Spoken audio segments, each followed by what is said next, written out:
Espero que hayan pasado muy bien su fin de semana largo.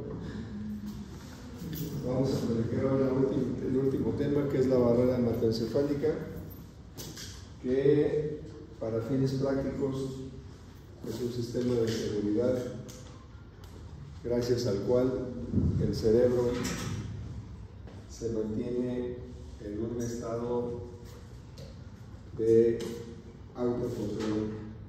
Entonces, gracias a esta barrera, que es más que un aspecto anatómico, es un tema funcional. Hay un intercambio específico tanto de nutrientes, evita la entrada de sustancias que pueden llegar a ser nocivas para el sistema nervioso. Y ahora un poquito de historia. De los primeros estudios sobre la barrera hematoencefálica se le debe a este señor, el señor Paul Ehrlich, premio Nobel de Fisiología. ¿Y cómo se le ocurrió? Pues obviamente esto estaría prohibido ahorita. Inyectó animales con tintes de anilina, pues ya saben qué le pasó al pobre animal. Y observó que el colorante tenía todos los órganos excepto su cerebro. Después un discípulo de él, Edwin Goldman, inyectó directamente el colorante en el líquido cerebroespinal o líquido cefalorraquídeo, igual en cerebros de animales. ¿Y qué pasó? En este caso el cerebro se tiñó, pero el resto del cuerpo no. Y junto a los trabajos de Ehrlich, pues demostraron que algo había que de afuera no permitía la entrada y estando adentro no permitía la salida.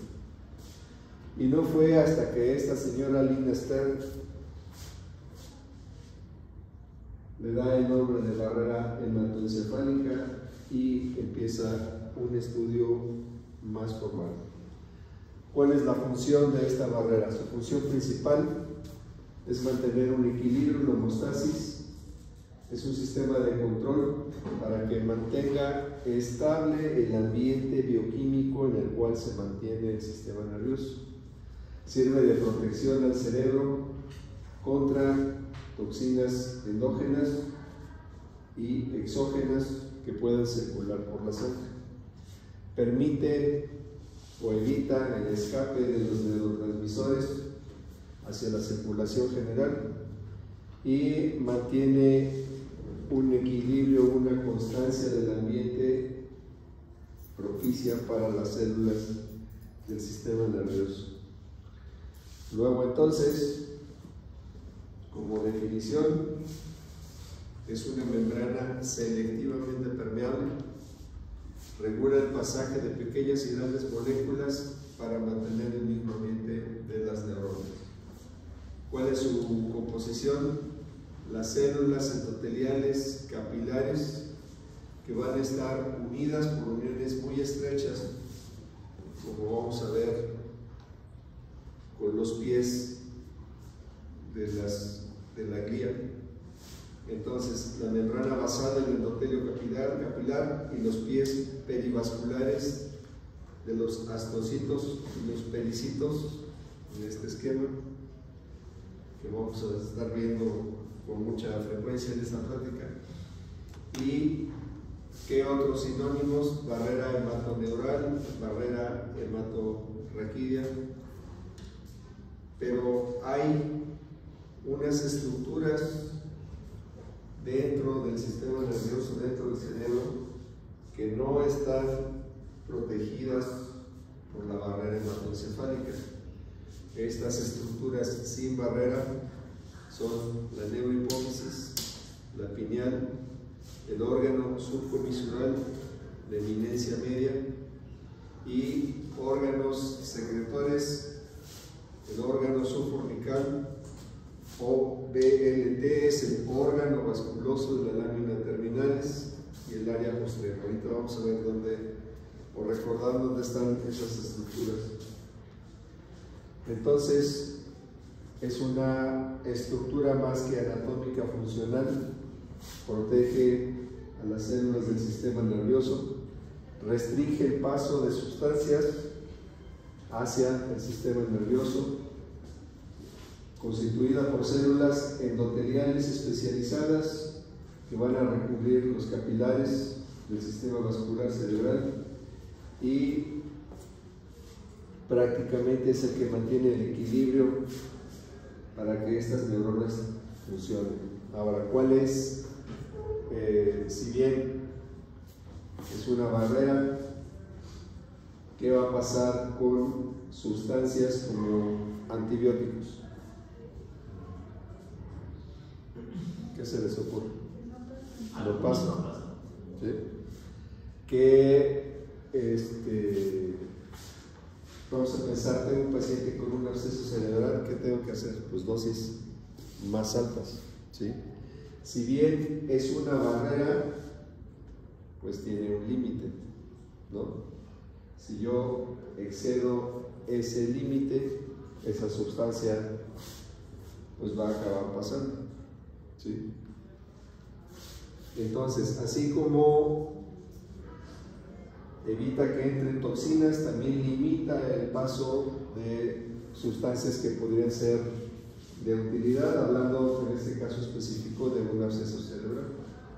Entonces, en este esquema, lo hice cuando estaba en el kinder, tenemos el cerebro, los astrocitos, el endotelio del vaso y la sangre. Entonces, la membrana, ya acordamos, es selectivamente permeable entre el capilar sanguíneo, el encéfalo, regula el paso de moléculas desde el torrente hasta el tejido cerebral. Verbigracia, el cadenero en el antro, que decide quién entra y quién no, ¿sí? Controla las moléculas que van a ingresar, protege al cerebro de fluctuaciones tanto de sales, hormonas, sustancias, ¿sí? Por ejemplo, si no han llevado fármaco, ¿qué pasa con un individuo que toma un antihistamínico de primera generación? Dramamine, cloferinamina. ¿Qué le pasa? Aparte del efecto antihistamínico, le va a dar mucho sueño. ¿Sí? ¿Por qué? Porque está logrando pasar la barrera. No así los antihistamínicos de segunda y tercera generación como la loratadina. La barrera hematoencefálica ya está presente desde las etapas embrionarias por esta interacción de los astrocitos. Recuerden que el astrocito es parte de la célula de sostén del sistema nervioso, que van unidos a los capilares vasculares, y en experimentos que se llevaron a cabo en la década de los años 20 que apuntaban a que la barrera hematoencefálica era inmadura en los recién nacidos.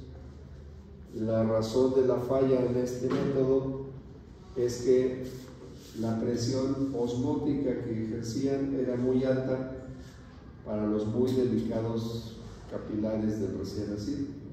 Pero está demostrado que la barrera hematoencefálica está presente desde la etapa embrionaria. Entonces, la barrera mantiene un adecuado funcionamiento de las células del sistema nervioso, controlando entrada y salida de una forma eficaz, pero también bloquea el paso de algunas sustancias que pudieran tener una acción benéfica. En este esquema tenemos un capilar, tenemos los astrocitos, uniones muy estrechas, y aquí está el capilar sanguíneo. ¿Qué diámetro tiene un capilar?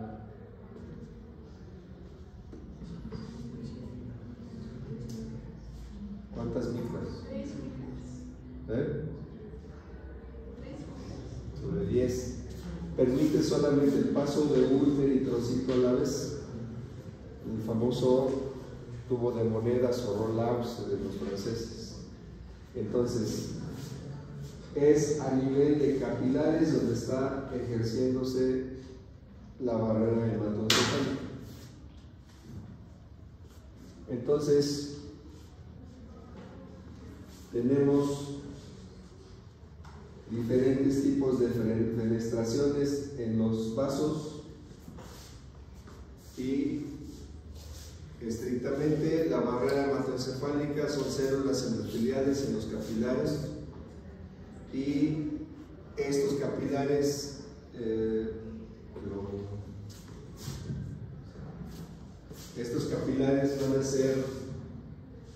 van a tener características diferentes a los capilares que pueda tener, no sé, el riñón. ¿Cuáles son las diferencias?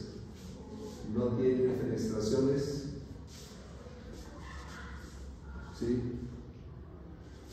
Este sería una fenestración, o sea, una división entre la unión de células. Están conectados en forma estrecha, sellando los puentes entre las células. Debido a esta estructura, las moléculas pueden salir de la circulación e ingresar al tejido cerebral solo a través de estas células del endotelio del capilar, en vez de hacerlo por difusión a través de las fenestraciones, como sería en algún otro estructura del cuerpo. La lámina basal del capilar y los pies perivasculares de los astrocitos, aquí están los pies perivasculares, están incluidos en la definición de la barrera hematoencefálica. Entonces, ¿qué incluye la barrera hematoencefálica? Los capilares y los pies perivasculares con esta unión muy cerrada y un capilar sin fenestraciones.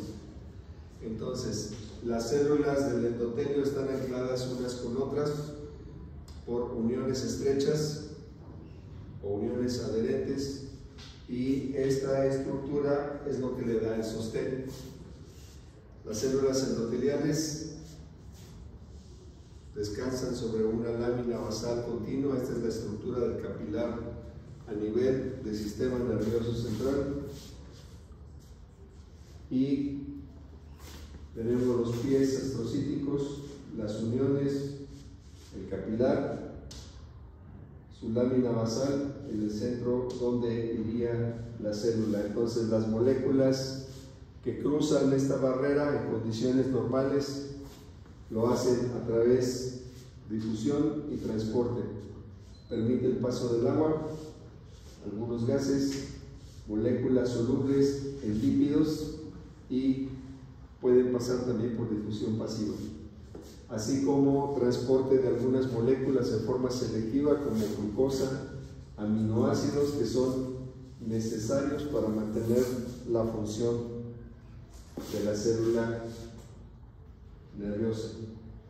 Puede limitar la entrada a lipofílicos, neurotoxinas, por medio de un mecanismo de transporte activo mediado por esta proteína. Entonces aquí tenemos los pies astrocíticos, albúmina y otras proteínas, cómo es la forma en que llegan a pasar y cuál es la importancia de esta barrera hematoencefálica. Bueno, aquí tenemos los tipos de capilares, capilares continuos o de tipo muscular, capilares fenestrados y capilares sinusoidales. Estos capilares sinusoidales contienen grandes fenestraciones, no tienen, su pared endotelial puede ser discontinua y se encuentran en la médula, en el hígado, en los vasos, órganos linfoides. ¿Por qué? ¿Qué función tiene el hígado? ¿Qué función tiene el vaso?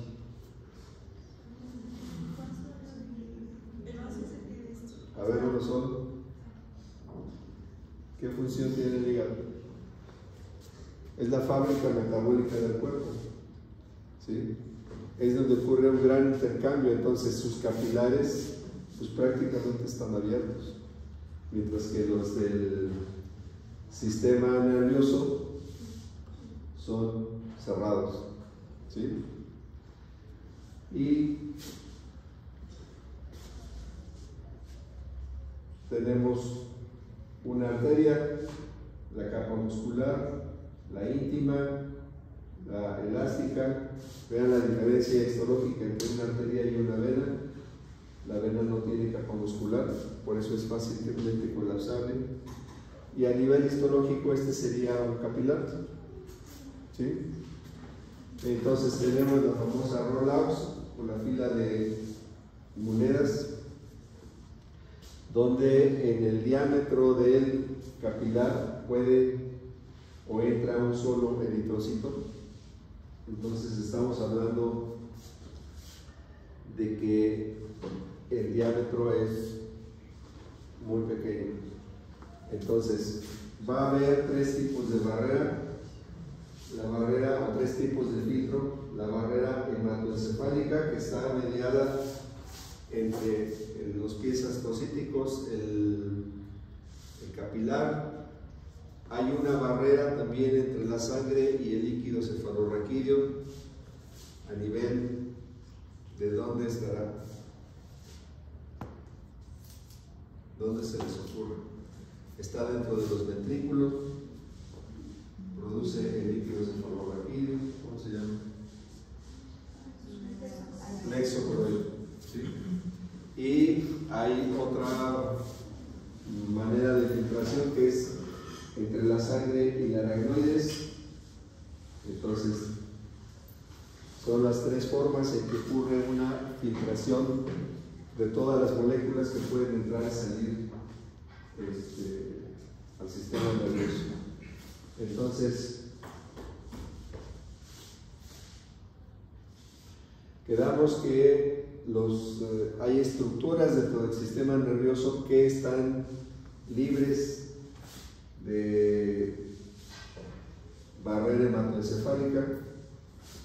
Uno es la hipófisis posterior, ¿sí? O neurohipófisis, el área postrema, la glándula pineal, el órgano subcortical, la lámina terminalis y la eminencia media, ¿sí?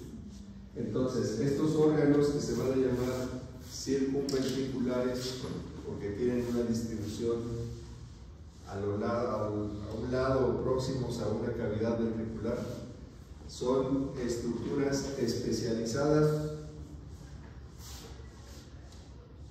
tienen una gran vascularización y poseen capilares altamente fenestrados. ¿Qué función tiene el lóbulo posterior de la hipófisis?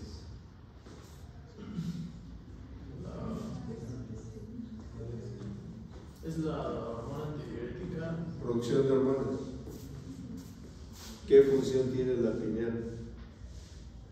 También la melatonina. Producción de hormonas. ¿Sí?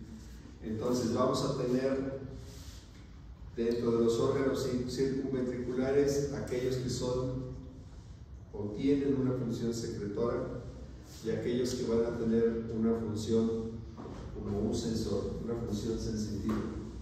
Entonces, los que sean secretores liberan sus productos directamente al sistema circulatorio o en el líquido cefalorraquídeo, de eminencia media, la neurohipófisis, la glándula pineal y los órganos sensoriales que podríamos llamarle como sensores, el órgano subfornical y el órgano vasculoso de la lámina terminalis, el área postrema. Algunos autores, como está expuesto ahí, atribuyen que específicamente el núcleo arcuato del hipotálamo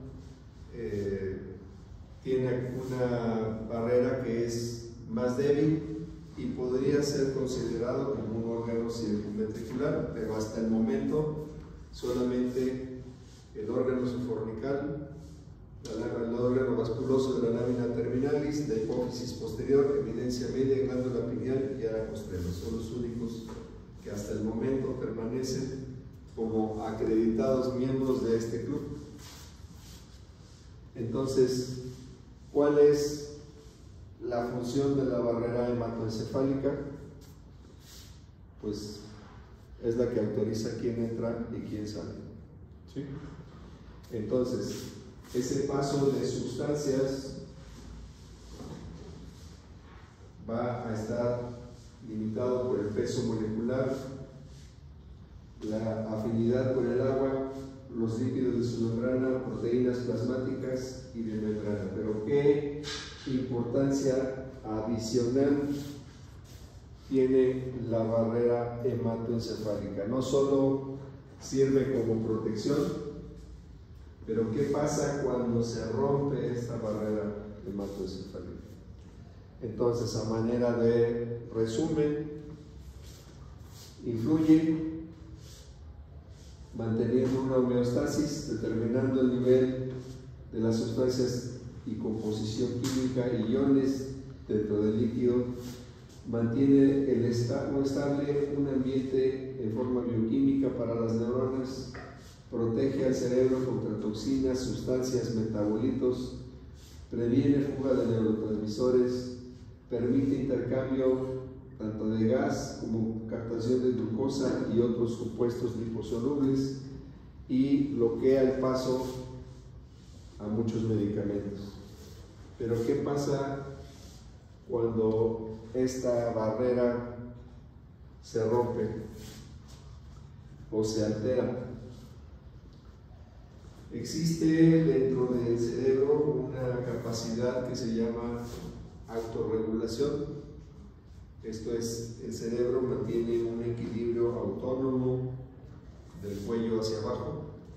Si tengo un paciente con una hipertensión arterial y anda sobre los 160/95, los vasos sanguíneos del cerebro se van a proteger.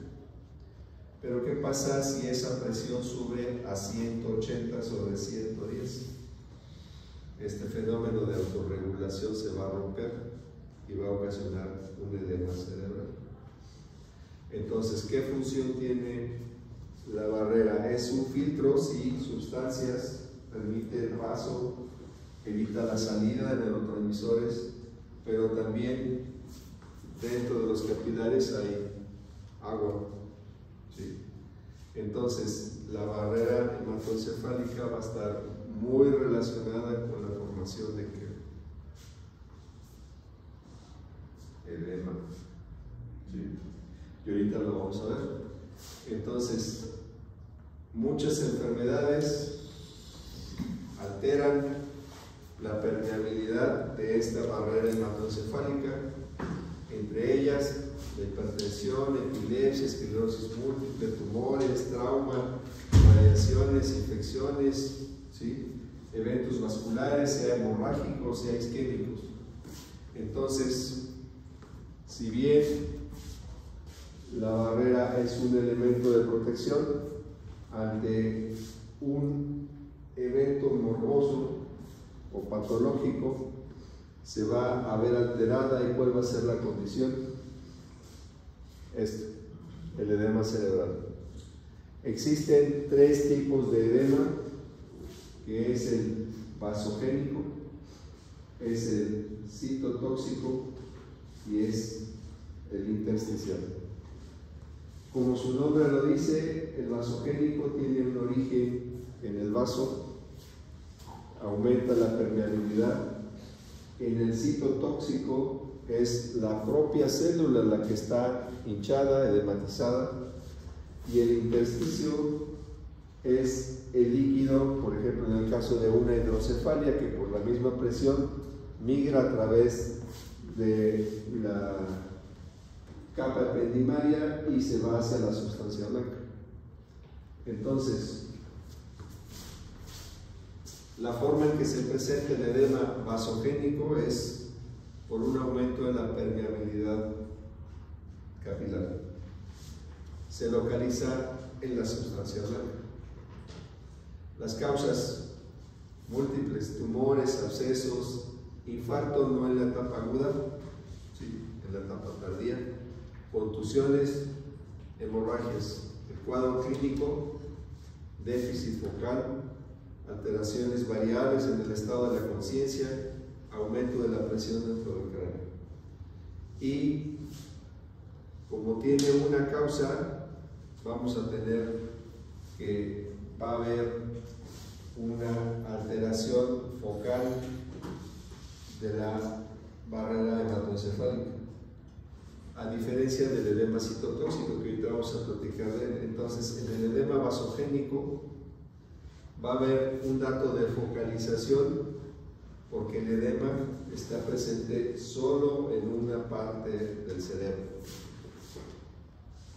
Por medio de contraste va a haber una captación. Si yo tomo una muestra del líquido encefalorraquídeo, voy a encontrar proteínas altas.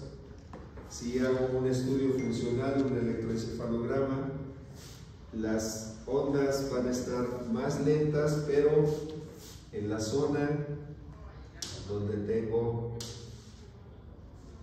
la causa, ¿sí? El tratamiento va a funcionar bastante bien: los esteroides, los diuréticos osmóticos, ¿sí?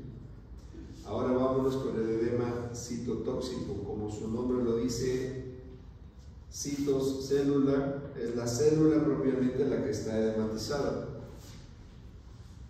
¿Cuál es el origen? Entrada de líquido dentro de la célula. La localización: sustancia gris y sustancia blanca, pero puede ser global. Vamos a pensar un paciente que tiene un episodio de hipoxia después de un episodio convulsivo, un paciente que tuvo un fenómeno de ahogamiento. Entonces la inflamación de la célula va a ser global, ¿sí?, a diferencia del edema vasogénico, que es focal. ¿De acuerdo? Las causas: lo más importante, baja perfusión de oxígeno, hiposmolaridad. Es bastante común que el sodio baja. ¿Y qué va a pasar? La hiponatremia me va a dar un edema cerebral, ¿sí?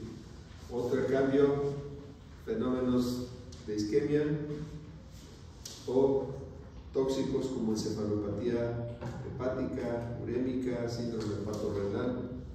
El cuadro clínico: básicamente alteraciones profundas en el estado de conciencia y puede haber convulsiones.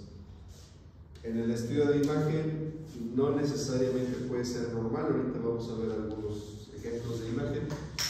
El líquido cefalorraquídeo va a estar normal. El electroencefalograma, si está afectado todo el parénquima, pues va a estar lento el trazo. El tratamiento pues un Padre Nuestro, una Ave María y diuréticos osmóticos, hiperventilación, con resultados no tan favorables como cuando es un edema vasogénico. Y el edema intersticial, que es el específico cuando hay hidrocefalia o migración transcentendimaria, hay aumento del líquido extracelular, afecta a la sustancia blanca exclusivamente. Las causas, básicamente la hidrocefalia. El cuadro clínico, si es una hidrocefalia crónica, como el síndrome de Jackie-Madas, demencia, trastornos de marcha, ¿sí? Si es una hidrocefalia aguda, pues nos va a dar cambios en el estado de conciencia. En imagen, los ventrículos grandes, borramiento de los surcos. La punción lumbar, pues está contraindicada, ¿sí? El electroencefalograma puede tener una apariencia normal y el tratamiento, pues, sobre la etiología, básicamente tiene una hidrocefalia, pues hay que operar.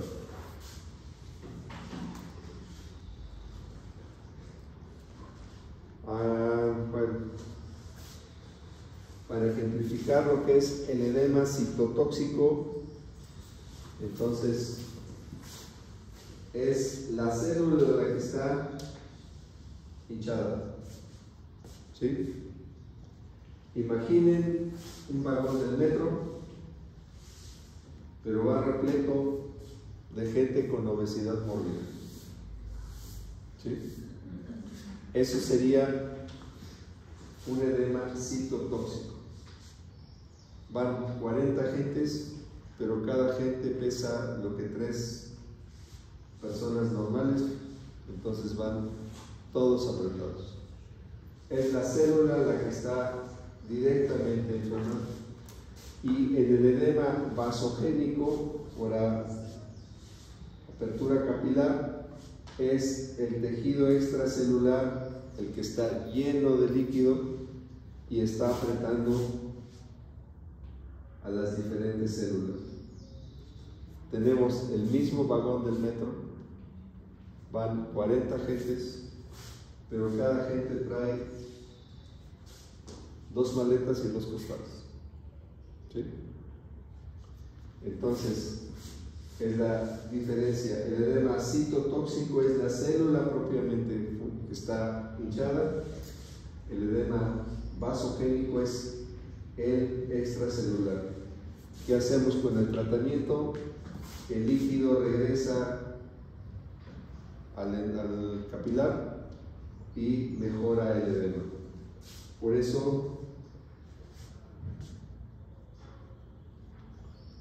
el tratamiento funciona bastante con esteroides, diuréticos osmóticos, ¿sí?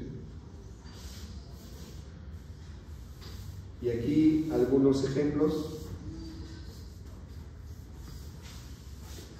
Tenemos el capilar, la barrera hematoencefálica de forma normal. El edema vasogénico, hay una mayor permeabilidad, sale líquido del espacio intravascular al extracelular y el resultado es aumento en la cantidad de líquido extracelular. En el edema citotóxico es la neurona la que está edematizada. Y aquí tengo 2 ejemplos de edema citotóxico severo. ¿Qué diferencia hay entre este y este? ¿Qué pueden notar en este? Aquí tengo todavía un esbozo del ventrículo, pero a ver, ¿dónde están los surcos y circunvoluciones? No hay, están borrados. ¿Por qué? Por la cantidad importante de edema. Luego entonces, ¿qué tipo de edema es aquí? Citotóxico. Y esta imagen que está aquí, ¿qué aprecian? Todo el parénquima es una tomografía, entonces está hipodenso,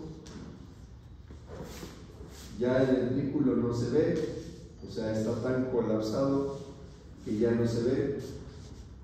Aquí, ¿qué es? Es el hiato de Winslow. Aquí estoy viendo todavía parte del tallo. Entonces, en forma supratentorial hay un sufrimiento isquémico del parénquima. Esta es una tomografía de un paciente con muerte cerebral. Entonces, ¿qué está ocurriendo aquí? Es una de las catástrofes a la que nos podemos enfrentar en la cirugía, donde hay un cerebro tan edematizado que literal se sale. Entonces, si yo hago una ventana a un paciente como este va a ser el resultado. Pero vamos a pensar que yo estoy operando, estoy haciendo no sé, una cirugía vascular y tengo un sangrado, tengo una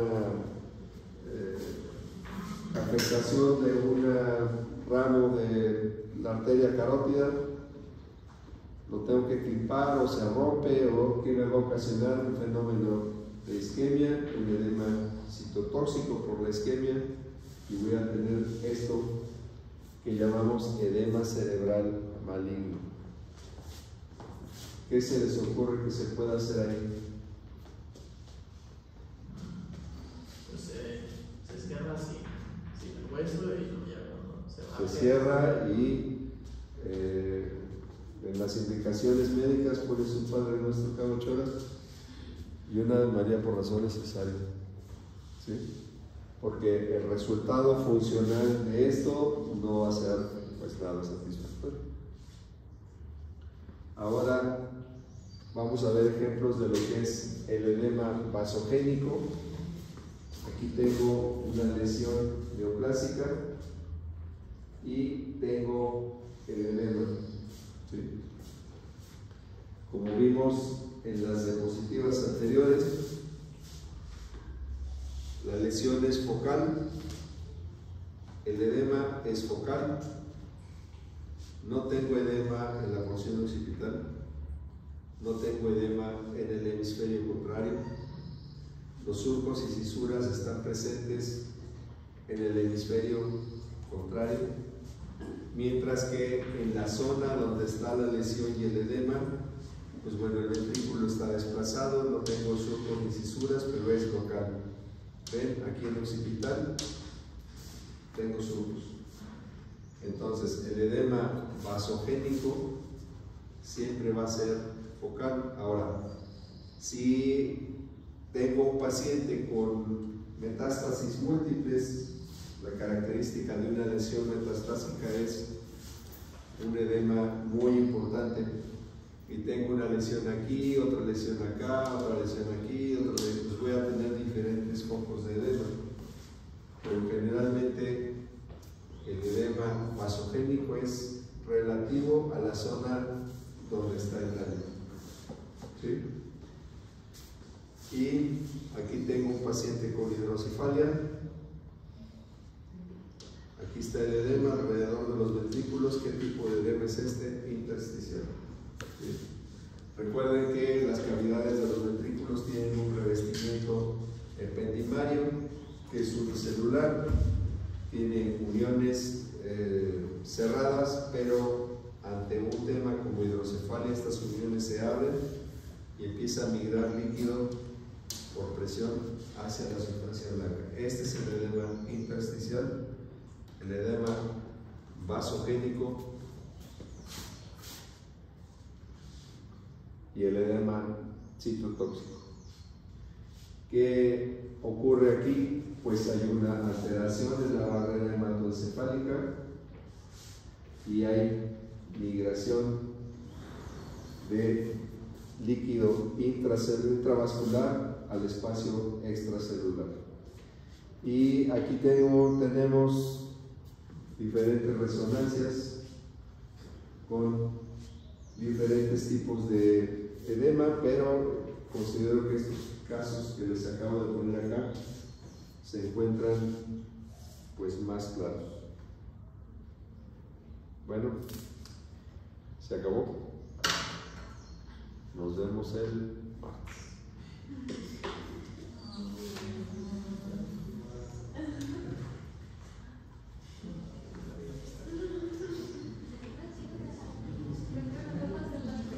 No. Si ahorita se resuelve, ¿lo sube?